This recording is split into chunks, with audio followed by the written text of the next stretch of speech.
kita lagi istirahat tenang, duduk, tiba-tiba nadi kita langsung naik, 160 atau 180, duk duk duk duk duk duk duk duk. Itu tidak normal, itu pasti penyakit. Halo semua, nama saya Dr. Evan Jim Gunawan. Saya dokter spesialis jantung dan pembuluh darah, konsultan elektrofisiologi khusus untuk gangguan irama. Jadi kita semua manusia bisa berdebar-debar, tapi tidak semua berdebar itu suatu penyakit. Contoh, pada saat kita dikejar seekor singa, pasti nadi kita akan cepat, duk duk duk duk. Atau kita misalnya mau pidato, nadi kita akan lebih cepat. Dan itu respons normal. Jadi kita normal bisa berdebar-debar atau deg-degan. Tapi ada keadaan yang mana kita berdebar-debar, itu suatu penyakit. Misalnya, contoh kita lagi istirahat tenang, duduk, tiba-tiba nadi kita langsung naik, 160 atau 180, duk duk duk duk duk duk duk duk. Itu tidak normal, itu pasti penyakit.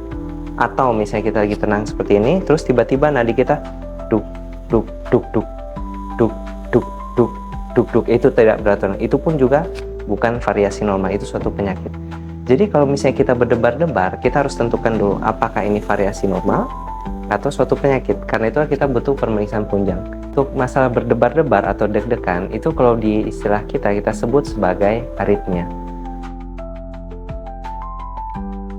Aritmia itu berasal dari kata a dan ritmia. A itu artinya tidak, ritmia itu irama, ritme. Jadi a, ritmia, tidak punya irama yang normal. Itu bisa nadi tidak beraturan, terlalu cepat, atau terlalu pelan. Itulah yang kita sebut gangguan irama. Jadi tidak semua pasien yang seperti tadi, yang berdebar-debar, apakah itu sudah pasti aritmia? Belum tentu. Kita harus tentukan dulu apakah ini variasi normal atau suatu penyakit. Intinya adalah berdebar-debar itu bisa sesuatu yang normal dan bisa sesuatu yang tidak normal. Yang tidak normal itulah yang dapat menyebabkan risiko stroke, misalnya pada AF. Atau pada ventricular tachycardia yang gangguan di bilik, itu bisa nyebabin henti jantung tiba-tiba. Ada mnemonik yang singkatan yang kita sebut CARE, C-A-A-R-E, CARE pertama, C pertama, terapi semua comorbid diterapi. Misalnya contoh pasien ada hipertensi, obesitas, andaikan saja ada alkoholisme, kita harus stop, berat badan berlebih kita harus turunkan, atau sleep apnea.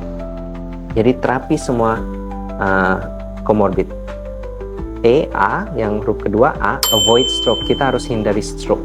Cara hindari stroke adalah menggunakan obat pengencer darah, atau jika pasien terdapat kontraindikasi, maksudnya tidak boleh menggunakan pengencer darah, kita bisa menggunakan, ada satu teknik tindakan namanya serambi, yang di serambi kirinya, yang di telinga serambi kirinya, yaitu kita bisa tutup, kita sebut LA closure.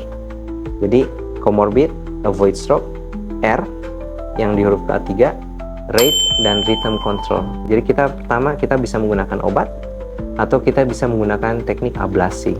Sekarang teknik ablasi kita sudah jauh lebih maju, bisa menggunakan radio frequency ablasi, atau juga bisa menggunakan pulse field ablation.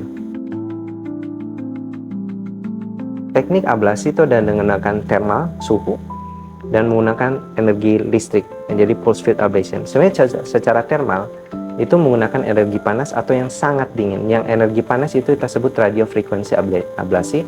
Kita menggunakan dengan energi listrik dikonvert menjadi panas. Jadi dengan kita memanaskan jaringan, kita bisa memutuskan listrik tadi yang tidak normal. Atau menggunakan teknik yang kayak cryoablation, menggunakan suhu yang sangat rendah untuk jaringan yang tidak normal tadi, kita bisa putuskan. Itu dengan teknologi thermal. Jadi thermal itu ada RFA, radio frequency ablation, dan cryoablation. Nah sekarang yang kedua yaitu menggunakan listrik, pulse field ablation. Jadi pulse itu pulsasi, field area ablation. Jadi menggunakan energi listrik yang tinggi supaya kita bisa mengisolasi area yang tidak normal tadi, supaya kita memutuskan sirkuit yang tidak normal. Jadi secara umum ada thermal dan energi listrik. Paling penting ada diagnosisnya benar. Itu yang paling penting. Penggolongannya apa, baru habis itu bergejala atau tidak. Jika kita abaikan, ada resiko tergantung dari masing-masing gangguan irama tadi. Pasien yang sesudah ablasi AF, apa yang harus kita perhatikan? Kembali lagi tergantung gangguan iramanya. Ada yang jenis SVT, yang gangguan irama, sesudah diablasi itu persis seperti orang normal. Jadi aktivitas sehari-hari seperti biasa, tidak ada pantangan. Apabila angka keberhasilannya sudah tercapai, berhasil, itu seperti orang normal. Untuk AF, kembali lagi, kita harus kembali menerapi semua komorbid. Jadi selesai kita ablasi AF, kita bukan berarti oh semuanya beres. Enggak. Kita diabetesnya kita bereskan, berat badan kita harus turunkan, tekanan darah harus kita turunkan, tidak boleh obesitas, hindarin alkohol. Jadi apa yang harus kita perhatikan sesudah ablasi adalah tergantung dari tipenya. Pesan terbaik saya adalah jika kita di hutan ada api kecil, lebih baik kita cari sumbernya dan disiram. Maksudnya adalah jika ada sesuatu gangguan di badan kita, terlepas gangguan apapun juga, ada baiknya kita deteksi dini, dan semakin dini ketahuan, semakin mudah kita terapi.